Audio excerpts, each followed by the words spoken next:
사랑하는 영락교회 지체들에게 주 안에서 평화 인사를 나눕니다.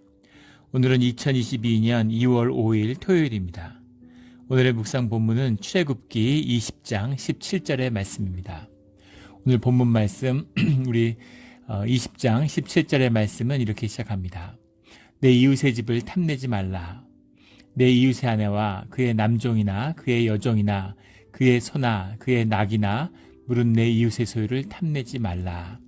우리 10계명의 묵상을 나누고 있는데 우리 10계명 중에 마지막 계명, 10번째 계명, 내 이웃의 집을 탐내지 말라라는 겁니다.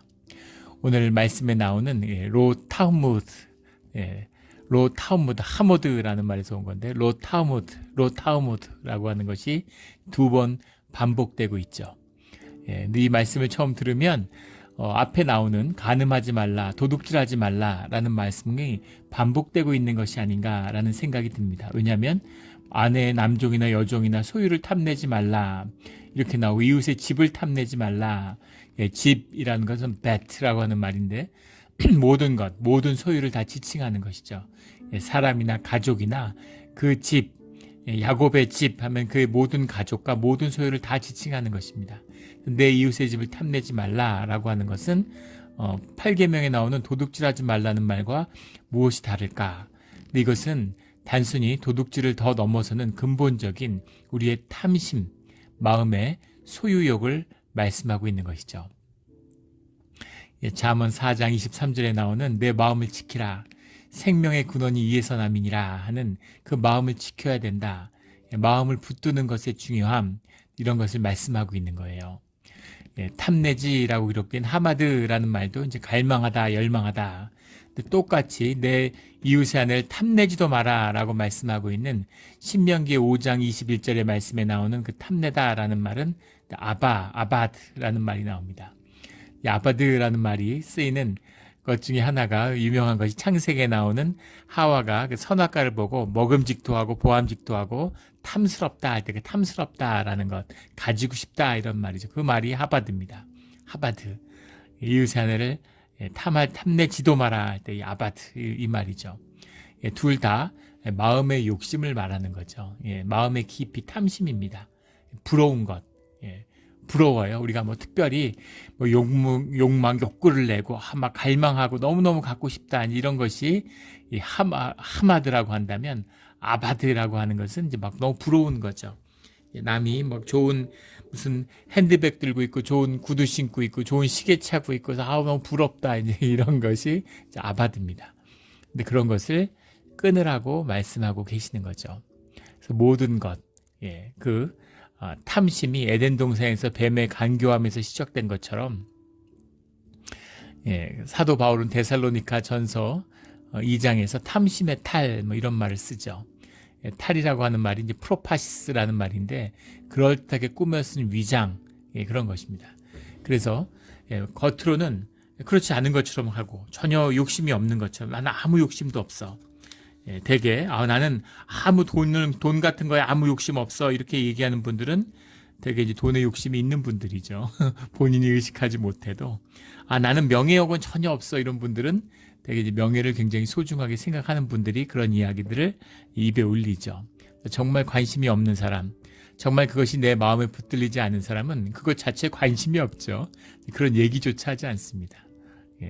내 마음속에 있는, 내 마음속에 깊이 들어있는 그 탐심, 내가 의식하고 내가 숨길 수도 있지만 내 자신도 모르고 있는 깊은 마음속의 유혹, 그 마음속의 탐욕 이런 것이 있다는 겁니다. 근데 그 이웃을 향하여 내 마음을 다스려라 라는 이제 그런 말씀이죠.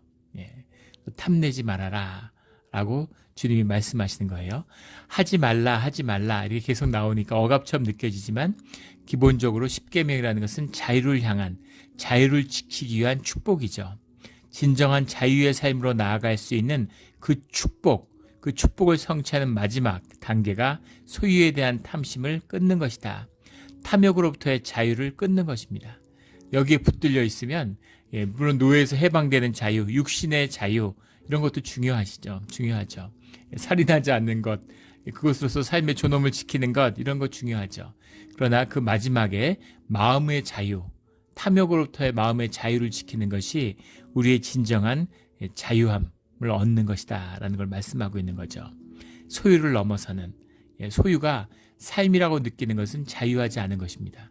주님이 만든 자유함, 나로서의 자유함, 이것이 세상으로부터의 자유함이죠. 내가 나로서 자유하지 못하면 그러면 세상에 묶이는 거예요.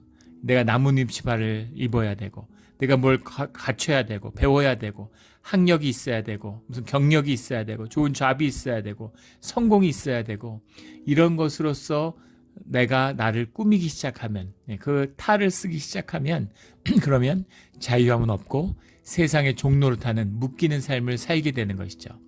그 삶의 가장 중심에는 자유함의 문제가 있습니다. 그 자유함을 얻는 것, 그 가장 중심에는 소유에 대한 탐심으로부터의 자유, 소유를 넘어서는 삶의 자유죠. 이 자유를 누리는 것이 십계명의 마지막 복음으로 우리에게 주어져 있는 것이죠. 우리 누가복음 12장에 보면 그 한 이야기가 나오죠. 형제의 이야기가 나옵니다.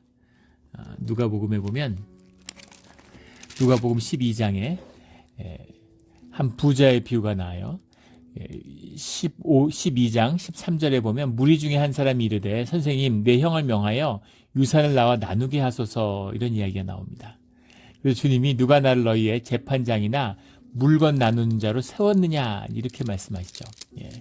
그러면서 뭐라고 말씀하시냐면 형이 너무 욕심을 냅니다 라고 와서 이야기를 했는데, 주님은 뭐라고 말씀하시냐면 15절에 그들에게 이르시되 삼가 모든 탐심을 물리치라, 이렇게 말씀하세요. 사람의 생명이 그 소유에 넉넉한 데 있지 아니하니라. 생명이라는 게 조회라는 거죠. 탐심을 끊어야 된다. 생명의 소유에 넉넉함에 있지 않다라고 말씀하시는 겁니다. 그리고 비유라고 뭐라고 한 부자의 비유를 말씀하시는데, 곡식을 쌓아둘 곳이 없이 많이 거둔, 곡간을 헐고 더 크게 지어야 되겠다. 곡물과 물건을 더 많이 쌓아야 되겠다. 그러면 내 영혼에게 이르되 영혼아 평안히 쉬고 먹고 마시고 즐거워하자, 이렇게 영혼아 라고 얘기하는 거죠. 내 생명을 누리며 살겠다라는 마음인데, 20절에 하나님은 이르시되 어리석은 자여, 이렇게 말씀하신다는 겁니다. 어리석은 자여, 오늘 밤에 내 영혼을 도로 찾겠다. 영혼을 느끼는 기쁨, 이것이 기쁨의 비밀이죠. 내 육신이 기쁨을 간직하고 있는 것이 아니라, 무엇은 내 환경과 조건에 기쁨이 있는 것이 아니라 그것을 누리는 내 영혼에 있는 것입니다. 내 영혼의 주인은 주님이신 거죠. 똑같은 것을 가졌다고 똑같이 만족하는 것이 아니죠. 무슨 명품 중에 백 중에 1억 3천만 원짜리 백이 있대요.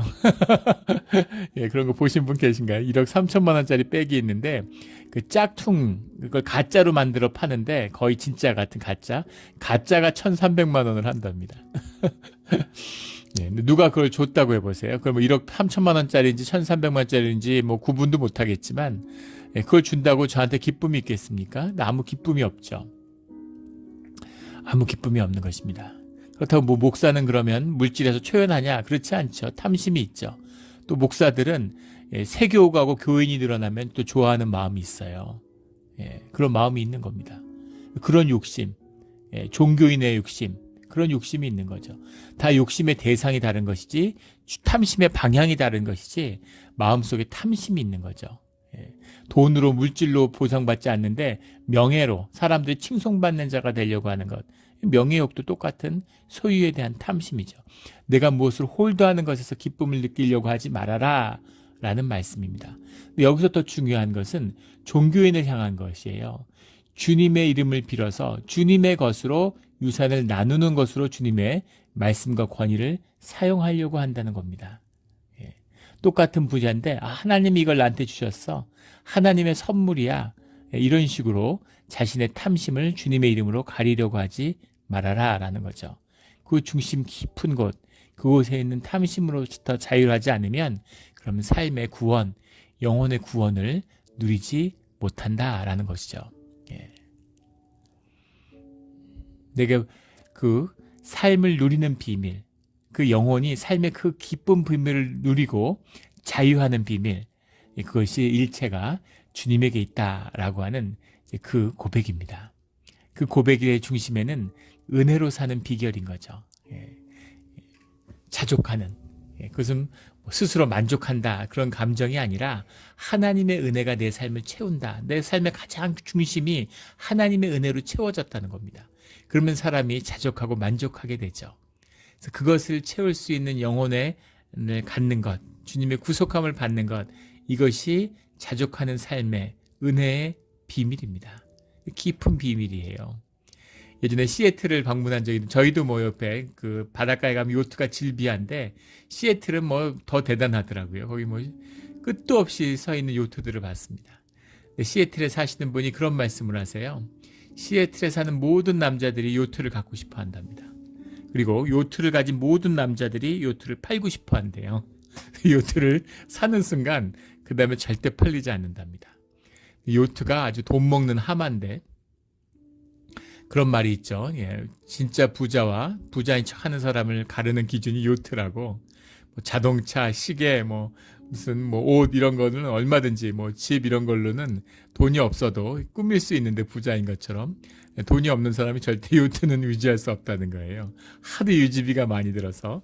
그게 요트를 운영하는 인원부터 그 감가상각비, 보험비, 뭐 계류장에 있는 계류비부터 시작해서 뭐 어마어마하더라고요. 돈 들어가는 게.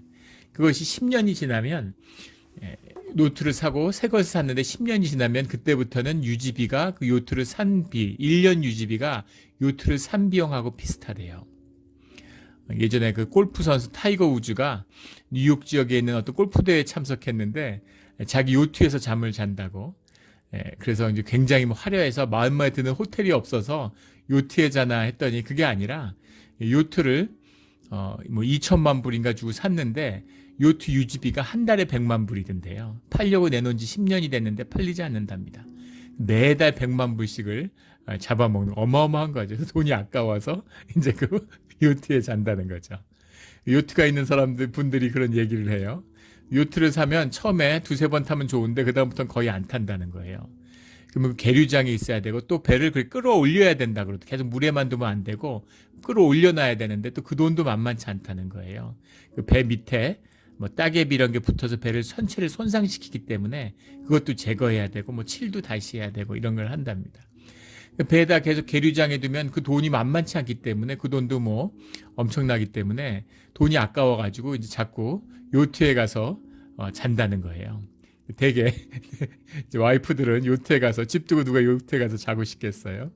그러다 보면 이제 친구들을 부르고 거기서 이제 술 먹고 그러면서 이제 가정이 금이 가기 시작한다. 그래서 가정이 파경이 되는 파탄 나는 시작이 요트다. 뭐 이런 얘기도 들었습니다. 또 그런 재미있는 얘기도 들었어요. 시애틀에서 제일 부자가 시애틀의 부자 중에 요트가 없는 사람이 없는데 제일 부자가 빌 게이츠인데 빌 게이츠는 요트가 없답니다. 빌 게이츠가 얼마나 지혜로운 사람인지를 그걸 보면 알 수 있다. 뭐 이런 우스개 이야기도 들었어요. 뭔가를 가지면 좋은 우리가 이미지가 있는 거죠. 우리의 영혼이 느끼는 겁니다. 뭔가 자유롭고 화려하고 멋지고 낭만적이고 막 이런 것들을 느끼고 싶은 거예요. 요트를 사면 그런 걸 내게 주어질 거라고 생각하는 거죠. 근데 요트를 사봐도 그런 게 전혀 없는 거죠. 한국에 있을 때도 전원주택, 또 한국에서는 뭐 요트가 있는 사람은 별로 없지만 전원주택을 가지고 싶은, 전원주택에 막 낭만이 넘치잖아요. 그래가지고 막 아파트 같은 데 살고 막 사는 게 뭐 집도 좋고 뭐 빽빽하고 이러니까 빡빡하니까. 근데 이제 교외에다가 정원이 달린 그런 멋진 그림 같은 호수가 내려다 보이는 그런 집을 짓고 싶은. 제가 그 수도원에 있을 때 이제 양평 지역에 있었는데 거기 양평에 있는 교회에 이제 주일날 오는 분들 중에 대부분이 그 전원주택을 갖고 있는 분들이죠. 근데 그분들한테 또 말 못할 또 어려움들이 있어요. 그 전원주택의 치안이 위험해가지고 그 다 무슨 방범 회사들 그런 경비 회사들에게 이제 그런 경비를 위탁하고 있는데 또 그 돈이 엄청나더라고요. 그 다음에 이제 그 추위, 난방을 아무리 해도 뭐 그런 문제, 정원 관리하는 문제부터 시작해서, 그래서 막 그걸 때 몸살을 앓는, 근데 그 중에 한 분이 그런 고백을 해요. 전원주택을 갖는 건, 그 두 집 살림을 하는 거랑 똑같다고, 첩을 두는 것, 예, 요즘엔 뭐 그런 분들 거의 별로 없겠지만 예전에는 한국에 그런 분 많았잖아요. 그래서 뭔가 되게 낭만적이고 멋진 남자 인생인 것처럼 다 세상의 거짓이고 마귀의 거짓이죠. 예, 그런데 두 집 살림을 하는 순간 예, 삶이 이제 뭐 능력 있으면 세 집, 뭐 이슬람들은 뭐 네 집 살림을 하잖아요. 예, 그리고 와, 네 집 살림하고 남자가 뭐 정말 세상에서 그런 걸 뭐 누리는 게 큰 복인 것처럼. 근데 실제로 이제 살아보면 생활이 아니 지옥으로 변한다는 거죠. 그 배다른 자식들의 갈등, 뭐 이런 거, 예, 뭐 하여간 뭐 말을 뭐 하겠습니까? 그런 거야말로 정말 상상이 되죠. 예, 그런 지옥 같은 집을 만드는 이제 그런 게 실제 있다는 것이죠. 물론 다 나쁜 것다는 아니 좋은 것도 있겠죠. 그러나 좋기만 한 것은 없다는 겁니다. 모든 사물에는 모든 우리가 삶에서 누리는 모든 측면에는 좋은 측면, 나쁜 측면이 다 있어요. 근데 그 측면을 맛보고 누리는 그 경험하는 것은 내 영혼의 비밀이라는 겁니다. 예. 우리 예전에 교회에서 만난 집사님이 그런 얘기를 하세요. 아버지가 큰 부자였는데 사업을 하는, 그러니까 뭐 잘 나가는 부자였죠. 어머님이 네 분이었다는 거예요. 근데 본인은 넷째 엄마의 이제 두 아들이 있었다는 거죠. 아들을 이상하게 못 낳아서 계속 이제 부인을 얻었는지도 모르겠어요. 근데 넷째 부인이 두 아들을 낳으니까 그게 이제 너무 좋아서 셋째 부인이었다고 했던 것 같습니다. 넷째 부인이 셋째 부인인데 아들 형제를 낳았더니 큰 아들은 첫째 부인한테 줘서 키우게 하고 둘째 아들은 둘째 부인한테 줘서 키우게 했대요. 다 아들이 없으니까 이제 아들을 어떻게 자랐겠습니까? 예. 정말 그 얘기를 들으면서 같이 많이 울었던 기억이 나요. 예. 너무 비통한, 뭐 많은 걸 누리고 삶에 부족한 게 없고, 그러니까 미국에 뭐 어려서 유학도 보내고, 예. 겉으로 보면 뭐 번지를 하고 뭐 삐까뻔쩍한 그런 삶을 산 것 같이 보이지만, 예. 삶이 완전히 무너지고 삶의 내면의 어떤 가치, 내면의 힘이 하나도 없는, 사랑을 모르고 가족의 귀한 것을 전혀 누리지 못하는 그런 비극적인 삶을 살았는데, 그 감사한 건 주님을 만나서 그래도 삶의 희망과 소망을 갖게 되고 또 새로운 사랑이 있는 가정에 대한 꿈을 갖게 되고 이제 그러한 삶의 진실을 나눈 적이 있습니다. 그런 것이죠. 소유, 탐욕, 무엇을 가지는 것, 나라를 가진다고 만족이 있겠습니까? 무엇을 가지면 만족이 있겠어요? 뭘 가지면 만족하겠지. 그런데 때가 되면 주님이 우리의 영혼을 거두는 때가 온다는 겁니다. 그리고 그 삶을 그냥 산 것이 아니라 삶에 대한 주님의 심판, 그것을 정산하는 날이 반드시 온다는 거예요. 주님이 보는 것은 우리가 뭘 가졌냐, 뭘 성취했냐 이런 것이 아니라 너가 누구냐라는 네 삶의 중심이 뭐냐라고 하는 것이 우리의 삶을 바라보는 그 중심의 비밀이라는 거죠. 우리 영혼의 비밀입니다.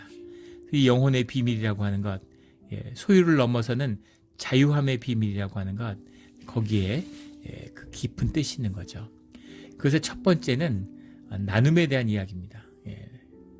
주님이 이웃의 것을 나누지 마라, 빼앗지 마라, 탐내지 마라 하는 그 탐심에 대한 마음은 공동체로서 함께 누려가는 삶, 내가 내 것을 받은 주님 안에서 살아가는 자족하는 마음, 그게 물론 영혼이죠. 영혼의 구원이고 영혼의 축복이고 자유함의 비밀입니다. 근데 그 비밀, 내가 나 혼자 무슨 손에 사는 게 아니잖아요.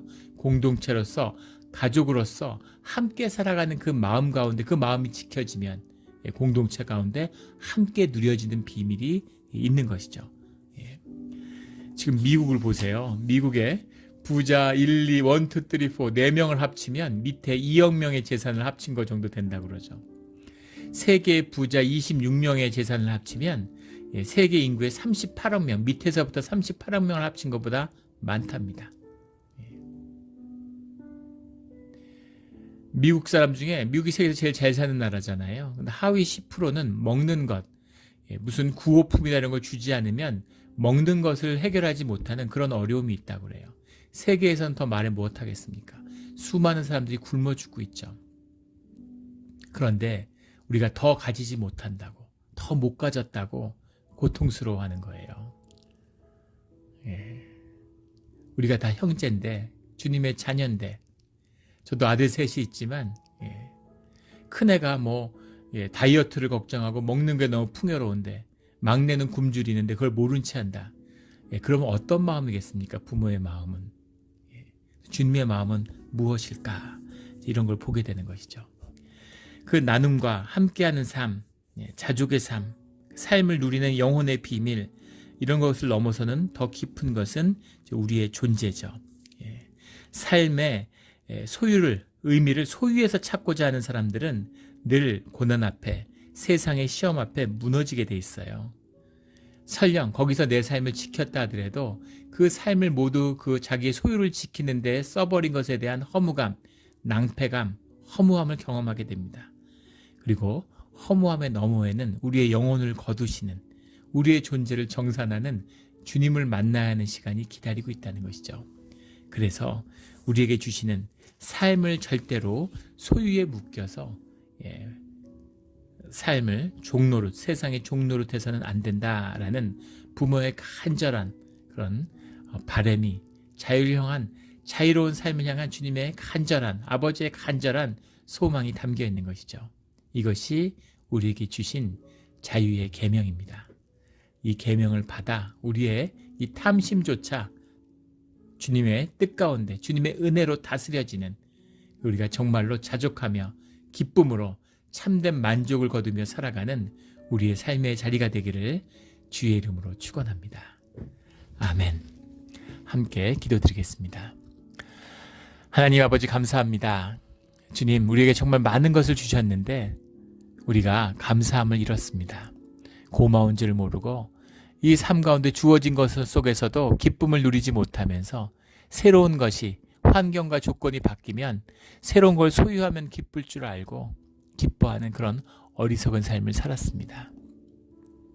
주님, 우리는 이제 어른이 돼서 압니다. 어린 시절에 어떤 장난감이 있어도 그 기쁨이 우리를 사로잡을 수 없다는 것을 며칠 가지 않았다는 걸 자라면서 알았습니다. 우리에게 필요한 건 친구고, 우리가 누리는 것은 사랑이고, 우리가 누리는 것은 공동체의 삶의 기쁨인 것을 이제는 압니다. 그 모든 기쁨이 우리의 삶에, 우리의 존재 가운데 있는 하나님의 사랑으로부터 비롯된 것임도 압니다.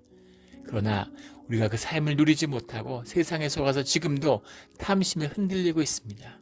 이 탐심을 주님의 십자가에 못 박습니다. 주님, 보혈의 은혜로, 주님의 은혜로 우리의 삶의 중심을 붙들고 우리의 중심을 주장하여 주시옵소서.